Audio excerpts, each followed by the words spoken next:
vuelta. Seguimos hoy día lunes, arrancando la semana. Hoy un lunes un poco pesado después del largo feriado que tuvimos desde el pasado día viernes, 14, 15 de mayo, y ayer domingo. Mucha gente retomando hoy las actividades. Hoy lunes 17 de mayo, la segunda quincena ya transitando de este quinto mes del año. Estamos a poco llegando a bueno, esta primera mitad del año, haciendo un corte a los 6 meses. Así que, bueno, vamos a estar hablando también al respecto hoy con nuestro próximo invitado. Seguimos nosotros compartiendo la mañana con ustedes. Don Lauro Ramírez, presidente de Ferrocarriles del Paraguay S.A., para hablar un poco sobre la situación de los proyectos de tren en el Paraguay. La semana pasada, hace un par de semanas, creo que fueron noticia por el tema de la huelga. La gente lo tomó un poco en sorna. Hablábamos fuera de micrófono también con Lauro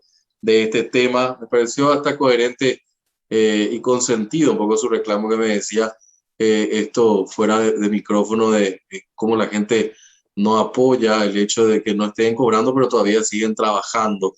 Y bueno, es un poco también estas cuestiones que tenemos que seguir debatiendo como país y como sociedad.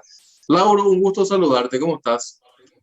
Muy bien, Juan Pablo. Saludos a la audiencia también. Gracias por el interés y no solamente las cosas negativas son noticias, también las positivas, ¿verdad? Yo sé que no vende tanto, pero igual hay que contar. Entonces, un poco para eso estamos aquí y estoy contigo, ¿verdad? Gracias, gracias, y porque definitivamente me imagino de vos en el cargo que te toca desempeñar cuando ves estas situaciones complejas en los medios de comunicación, cuando la gente se pregunta, pero ¿cómo van a hacer una huelga si no tenemos ningún tren en este país? Una institución que no trabaja, es todo un desafío también interno. Por eso me parece que es hasta una situación de valentía la tuya de poner la cara y no esconderte como otros administradores de otras oficinas públicas que prefieren el silencio antes de que salgan a la luz pública y explicar. Así que no te estoy tirando ningún halago, pero celebro tu valentía también para enfrentarte a las entrevistas y a los medios de comunicación, Laura, en ese contexto. Bueno, ¿cómo está la situación de los trenes? ¿En algún momento vamos a tener algún tren de cercanía? ¿Qué pasó con el tren de Encarnación? Ahora está cerrado obligatoriamente por la situación también de la pandemia. Creo que es el único tren que tenemos, ¿no? El único tren que tenemos, pero tenemos que restablecer las cargas. Resulta que la institución pues tiene una característica muy especial, es única en el país. No hay otra institución en el Paraguay que esté en esta situación jurídica de ser una sociedad anónima que tiene su ley marco vigente, la ley 1615 de 2000, solamente para esta empresa. Entonces, esa situación de ser una empresa realmente del sector privado, aunque el Estado paraguayo sea el dueño, configura que tengamos que generar nosotros nuestros propios recursos para subsistir como cualquier empresa privada. El ferrocarril no está en el presupuesto de la nación, el ferrocarril no tiene que pasar por otros procesos burocráticos públicos normalmente. Entonces, eso no genera una responsabilidad. Por eso también se dieron los atrasos en el tema de las deudas que tiene el Estado con la institución, ¿verdad? Nosotros somos una empresa privada, no es un apoyo, no es una caridad, es el pago de una deuda que no se efectúa, ¿verdad? Entonces, eso genera los retrasos que como cualquier institución, cualquier empresa privada, bueno, hace que la cadena de pagos también se vaya atrasando, ¿verdad?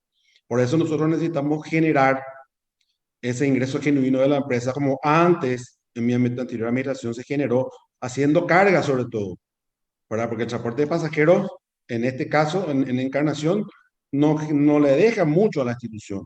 Fue gestionado y por una empresa privada de capital argentino, ¿verdad? Y al Paraguay realmente a nosotros nos queda una mínima parte. Entonces, junto con replantear ese tren de pasajeros, el cruce fronterizo, tenemos que volver a generar las cargas. Y eso estamos haciendo los movimientos, hablamos con todas las instituciones en la zona y estamos, yo creo, ya muy cerca también de volver a hacer cargas para generar ingresos genuinos de la empresa. Entonces, en ese punto estamos claro, nosotros somos conscientes de que estamos administrando una de las joyas de la corona del Paraguay, una de las cosas más valiosas y más populares que tuvo durante muchas décadas el país, que es el tren, algo tan popular. Antes de los ómnibus estuvieron los trenes, antes de las rutas estuvieron los trenes. Entonces, tenemos que devolverle al Paraguay ese orgullo de volver a tener ferrocarriles, pero en esta circunstancia que recibimos la empresa sin ingresos, es difícil. Entonces, necesitamos ese apoyo que comentabas al principio, y estamos en eso, estamos en el esfuerzo de mantener la esperanza de tener trenes a pesar de la burla las sospechas de que no se hace nada. Nosotros estamos manteniendo y avanzamos, particularmente en el caso del tren de cercanías, más lejos de lo que nunca se avanzó. Entonces, estamos más cerca que nunca de tener un tren de cercanía. Y eso, si querés, lo charlamos también ahora. Y sí, me gustaría que nos puedas dar un poco un pantallazo de cómo está eso, pero ahondar un poco más detalles en esta situación con relación a lo que significa una planificación, Lauro, y el hecho en particular también de fechas. Esto que mencionaba de la posibilidad de volver a retomar las líneas de carga, es una cuestión importante, no en vano de que gran parte de la riqueza de la economía que tuvimos en un tiempo en nuestro país implicó también esa situación del transporte, que lastimosamente paró por un montón de situaciones anexas que capaz no te correspondieron a vos en tu administración, pero que ahora que estás al frente puedes hacer algo al respecto. ¿Qué al final, cuándo se podría dar esto en concreto, honestamente? ¿Y qué faltaría? Porque sabemos de que lastimosamente los predios donde estaban las estaciones ahora son ocupados por indigentes, no se cuidan, se robaron el maderame, el hierro. O sea, es todo un despropósito de estos lauros, definitivamente, ¿no? O sea, si querés hablamos del tema de las cargas y su retorno o hablamos del resto de la situación como te parezca. Tenemos tenemos todavía bastante tiempo, pero me gustaría ahondar en eso que es una cuestión más próxima y más real, porque lo otro va a llevar todavía el tema de mayor cantidad de tiempo. Pero esto en concreto que tenemos, Lauro, ¿cuándo se podría dar realmente el ver que una línea esté transportando productos de algún punto del país hasta la capital? Cuando uno quiere comenzar una empresa o quiere darle ese impulso, tiene que hacer una inversión. La inversión inicial para después pedirle al administrador cuentas de esa inversión inicial que hizo, tiene que darse. No puede no ocurrir. No podemos exigirle a la institución que produzca frutos si no hacemos ninguna inversión previa para que pueda comenzar a arrancar. Nosotros recibimos la institución sin recursos, sin ingresos, y por eso te decía que lo de las cargas es lo principal y lo primero que tenemos que restaurar, porque el tren de cercanía que va muy bien y vamos a hablar enseguida, como bien decís, va a tener todavía su tiempo, va a seguir en el esfuerzo y es un tren de pasajeros, pero el de carga, que es que nos va a permitir subsanar en gran medida nuestra mediterraneidad como país para transportar los productos paraguayos con mayor competitividad, es nuestro principal punto en este momento. Yo quiero recordarte y recordar a la audiencia que en mi anterior administración yo salí de la empresa, o sea, recibí con 5.000 toneladas por año transportadas y la entregué siendo ya privado con casi 450.000 toneladas por año. Y llegué y me encontré con cero. O sea, mis sucesores no mantuvieron ese nivel de cara que era el ingreso genuino de la empresa y tendría que continuar siendo siempre. Para hacer eso, nosotros lo que estamos haciendo ahora es arreglar la infraestructura que tenemos en Encarnación, una infraestructura que es importante, pero que el desuso hizo que vaya deteriorándose, y eso no es muy lejano. Nosotros teniendo esa inyección inicial que necesitamos, que va a venir del pago, aunque sea parcial, de las deudas del Estado, de algunas de las deudas del Estado, que ahora estamos ya próximos a eso, a partir del momento que percibimos ese pago, aunque sea parcial, en un mes y medio o dos, ya podemos estar hablando de retomar las cargas. Y eso en las circunstancias en que la bajante del río nos constriñe cada día más y se mantiene, pasan los años y sigue la misma situación, es una buena noticia para nuestros productores. No, El- en todo sentido, este periodo de tiempo del frío que posiblemente posterior a eso, en 2 meses que mencionabas, vamos a tener la posibilidad de poder hacer los cargamentos al respecto. ¿Cuáles son las líneas que se tiene pensado que va a empezar a poder andar, Lauro? vamos a poder transportar mercadería desde Encarnación hasta Buenos Aires o Montevideo y todavía me falta cerrar un poco mis colegas de Brasil porque ellos abandonaron un poco la zona sur, la malla sur de ellos, que es la que nos permitía a nosotros llegar hasta Río Grande do Sul. Entonces ellos lo tienen un poco relegada a esa malla, entonces me falta a mí el contacto que sí tengo con los colegas de Argentina y Uruguay. Así que en una primera etapa, por ejemplo, hasta Zárate vamos a poder llegar para sacar después ahí vía ultramar todos nuestros productos con un precio mucho más competitivo, mejor, más conveniente para nuestros productos. Eso espero hacerlo pronto a partir del momento que, como te dije, que recibamos ese pago que sea parcial, que yo creo que ya es próximo, de la deuda que tiene el Estado con nosotros. ¿Qué te dicen desde el Ministerio de Hacienda? Que están haciendo los pasos previos ya al pago. Estamos muy cerca de eso. Es decir, yo calculo, así como dijiste recién, que en 2 meses hemos de poder estar retomando las cargas en Encarnación sin descuidar pasajeros. Cuando se abra la frontera, también vamos a tener pasajeros, ¿verdad? Estamos haciendo toda una reestructuración que permitirá las dos cosas al mismo tiempo. Ahora, entre paréntesis, para luego pasar a lo otro que me querías también hacer mención, Lauro, que era el tema del tren Sí. de cercanía. ¿Cómo está la cuestión esta del tren turístico? Nunca se pudo volver a revitalizar eso. No pudimos. Nosotros hicimos los pasos previos con el Ministerio de Obras Públicas, acordamos y ellos nos hicieron ya la limpieza desde Pacaraí hasta Areguá, porque estamos hablando de ese tramo de 15 kilómetros. Reparamos la locomotora, trabajamos mucho con la municipalidad local, pero viene la pandemia. Recordarás que hace unos meses arrancamos, digamos, la locomotora de vuelta después de mucho tiempo, la 60 al inglés, y fue todo un gran suceso ese fin de semana.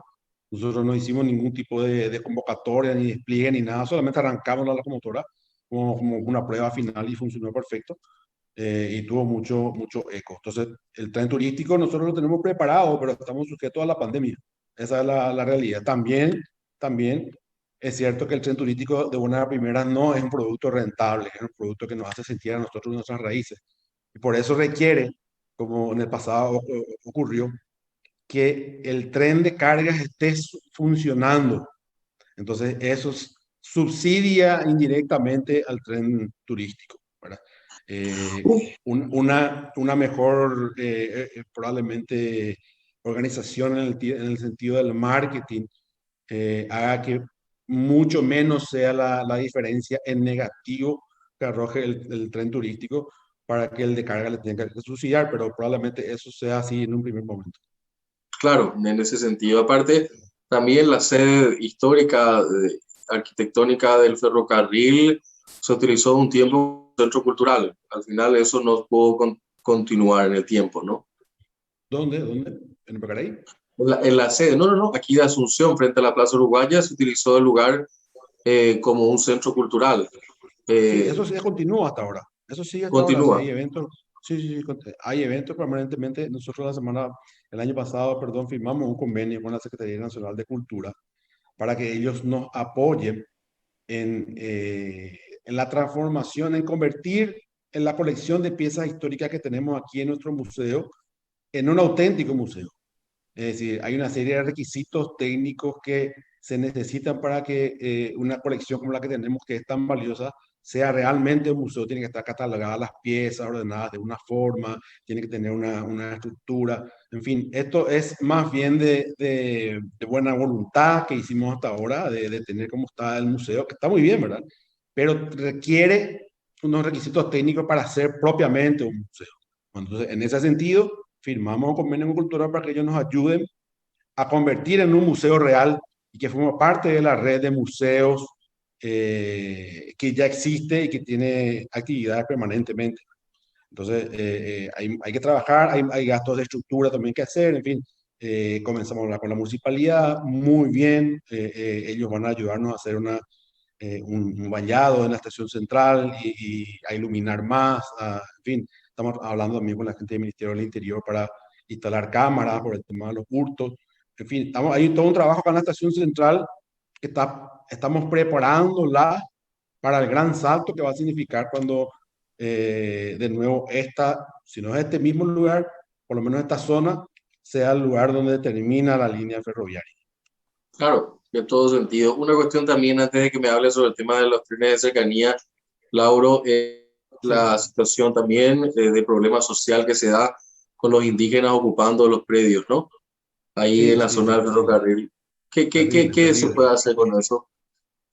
Y vos sabés que, Juan Pablo, nosotros ya hicimos, no te digo todo lo que pudimos porque siempre se puede más, pero hicimos muchísimo. Hablamos con Indy, hablamos con los caciques locales, ahora retomamos con el Ministerio del Interior. Y la zona es una zona que vienen y se toma. O sea, no puede ser que en el vallado de la Plaza Uruguaya estén colgadas ropas como si fueran las casas de ellos, ¿verdad? Nos da mucha pena, una cuestión social, ciertamente, pero que la ciudad también requiere una revalorización, recategorización. No pueden estar ellos cocinando en la calle con carpas en la estación, o sea, no es lo que corresponde. La vez pasada vino un turista francés y tuvo que darse la vuelta porque y le dijimos, no, la entrada, entre por allá, no, tengo un poco de miedo, qué sé yo, en francés, ¿verdad? De entrar por la entrada al acceso principal sobre Eligio Ayala, que el acceso al museo, porque lógicamente le da un poco de temor la presencia de la gente ahí. Le atendimos y le hicimos recorrer sin problema, pero digo nomás, tenemos que jerarquizar. Esa no es la condición en la que tiene que estar nuestros hermanos indígenas. Tiene que estar en un lugar digno, tiene que estar en su lugar propio. Alguien les trajo aquí, les depositó aquí. Entonces, bueno, no son mercadería que uno lleva de un lugar a otro y deposita, ¿verdad? Tienen que tener su dignidad y ser tratados como corresponde. Nosotros no somos la institución que nos encargamos de eso. Estamos hablando con esas instituciones, pero tenemos que darle alguna solución, ¿verdad? Eh, la situación de trenes de cercanías y los proyectos a futuro, ¿cómo está, Lauro, eso? Bueno, estamos, como te decía recién, más cerca que nunca de tener de vuelta un tren. Resulta ser que el llamado tren de cercanía, ya llamado así desde antes, se había encarado como un joint venture y se había impulsado con mucha repercusión pública sin tener todos los problemas técnicos previos requeridos solucionados. Entonces se avanzó muchísimo sin tener resueltos los problemas básicos y por eso es que no tenía mucho futuro. Uno de los problemas básicos es tener regularizados los títulos de la franja de dominio, los inmuebles del ferrocarril para que sean incuestionables. Esa que es una tarea de fondo, una tarea que no es agradable, es grata, es una tarea que no se ve, es engorrosa, complicada, larga, burocrática, la tuvimos que hacer. Agarramos encontramos una ley de 1907 y una mensura judicial de 1910 que tenía unos planos y con esos planos de esa época rehicimos a hoy los planos, los hicimos de nuevo, de cero, ¿verdad? Y nos fuimos en nuestro peregrinaje por todas las instituciones pertinentes, catastro municipal, un mar de tramitación, catastro nacional, ida y vuelta, tienen que coincidir los dos, falta un metro de diferencia, entonces vuelve otra vez al catastro municipal. Te digo, una historia muy larga. Después de eso, por si fuera poco, registro público. Otro mar de circunstancias y situaciones, bueno, para cortar. Concluimos teniendo los planos del ferrocarril y de la franja de dominio en Asunción totalmente regularizado con número de cuenta corriente catastral, con número de padrón, número de finca, reconocido en el registro público. Ese es un tema de fondo que no estaba solucionado y ahora sí está solucionado. Por otro lado, los ocupantes precarios sobre Artigas. Ellos están hace mucho tiempo ahí y tienen que tener algún tipo de solución. La solución fue lo que ya se hizo antes y volvimos a hacer nosotros un censo de todos ellos y un compromiso con el MUV, con el Ministerio de Urbanismo y Vivienda, para que ellos construyan soluciones habitacionales, casas para esos compatriotas que están en la franja de dominio del tren sobre Artigas. Bueno, hoy resulta que esas casas en el barrio San Blas, detrás del aeropuerto, ya tienen un avance del 40% y está previsto que se termine este año. Es decir, va a ser el momento en que por fin vamos a poder liberar esa franja de Artigas, llevarle a sus casas y dedicar al tren como tiene que ser esa zona. Segundo punto. Tercer punto, un estudio de factibilidad actualizado que forma parte de la ley de APP, está dentro del proceso establecido por la ley, tiene que hacerse un estudio de factibilidad. Bueno, hicimos un estudio de factibilidad. Para hacerlo, el año pasado tuvimos que, con toda la información previa existente, armar nosotros mismos una prefactibilidad para poder presentar la APP. Armamos la factibilidad nosotros, presentamos con el Ministerio de Obras Públicas el 31 de marzo del 2020, ya en pandemia, dimos entrada a la APP pública del tren de cercanía. Luego de las aprobaciones sucesivas en la Secretaría Técnica de Planificación y en el Ministerio de Hacienda, la siguiente etapa era hacer la factibilidad. Bueno, resulta que se cortó por la pandemia todos los fondos. No hay plata para hacer la factibilidad. Es imposible, nos dijo el Ministerio de Obras Públicas, no hay recursos. Entonces, bueno, hablamos, le pedimos a los amigos coreanos y ellos siguieron, nos hicieron un estudio, nos contribuyeron con el estudio de factibilidad, una cooperación técnica que nos costó cero, al Paraguay le costó cero, lo mismo que antes había pagado $1.200.000, ahora nos costó cero. Hacer un estudio de factibilidad con un estudio de demanda actualizado que nos permite saber cuáles son las necesidades de transporte en esta zona y que nos da un poco la visión respecto a cómo tiene que ser el tren que hoy construyamos en esa zona del país. Ese estudio de factibilidad fue presentado la semana pasada a todas las instituciones, al Ministerio de la Pública, al Ministerio de Industria y Comercio, al Ministerio de Hacienda, a la Secretaría Técnica de Planificación, a la Cámara de Diputados, a la Cámara de Senadores. Hicimos un paseo, ¿verdad? Un repaso por todas las instituciones pertinentes, digamos, interesadas, que se dieron cuenta que el proyecto es muy serio, que la factibilidad es muy sólida, que técnicamente tiene todos los elementos necesarios para que nosotros podamos decidir en un estudio de factibilidad hecho por empresas coreanas de primer nivel mundial. Juan Pablo, Corea tiene la red ferroviaria que hizo más inversiones en el mundo en los últimos 60 años. Del mundo, más que Estados Unidos y Europa. Entonces, y su porcentaje de accidentología es cero. Entonces, ellos tienen una red, una tecnología ferroviaria muy avanzada, muy buena, y nos da a nosotros hicimos casi cada semana, teníamos reuniones por Zoom con ellos, hicimos digamos, el ping-pong y llegamos hasta el final y ellos presentaron la factibilidad y en todas las instituciones hubo una respuesta muy favorable, una impresión muy buena que vuelve a generar ese entusiasmo por tener de vuelta al tren. Entonces, estamos por esas razones que te estoy comentando, que son técnicas, que son específicas, mucho más avanzados y mucho más completos ahora de lo que nunca estuvimos, porque en el proceso, digamos, de la factibilidad, luego perdón, de la APP, luego de la factibilidad viene la licitación pública, contrato, cierre financiero y ya la construcción.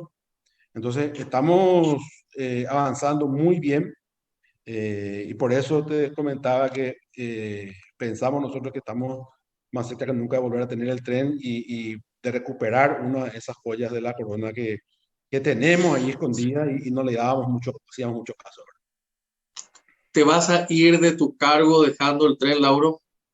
Eso quiero hacer y para eso me comprometí, es el aporte que yo quiero hacer al país.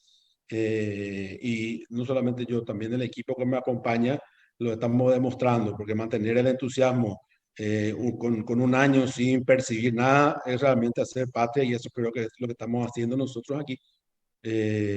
Si ahora saltó el tema, saltó, sí que nosotros lo hayamos contado, digamos, ¿verdad? Saltó y bueno, perfecto, lo contamos, pero nosotros seguimos trabajando igual porque queremos que vuelva al tren y ese un poco es el compromiso que tenemos, Juan Pablo. Te agradezco la alusión porque eso es lo que queremos justamente. Gracias, Lauro, por tu tiempo. A las órdenes cuando quieras. Lauro Ramírez López, justamente director de Ferrocarriles del Paraguay, hablando con nosotros aquí dentro del espacio del Foro Empresarial. Llegamos a la parte final, agradeciendo como siempre a la gente de Sudameris que nos acompañan. Sudameris que también tiene beneficios más que interesantes a través de sus tarjetas de crédito. Pueden ustedes entrar en www.sudameris.com.py/beneficios y ver cuáles son. O si todavía no tenés, también podés solicitarla en www.sudameris.com.py.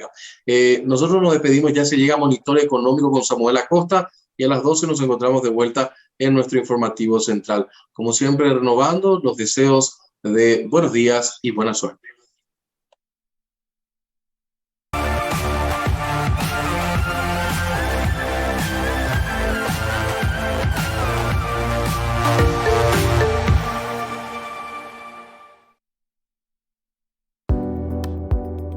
Enamórate de lo legal.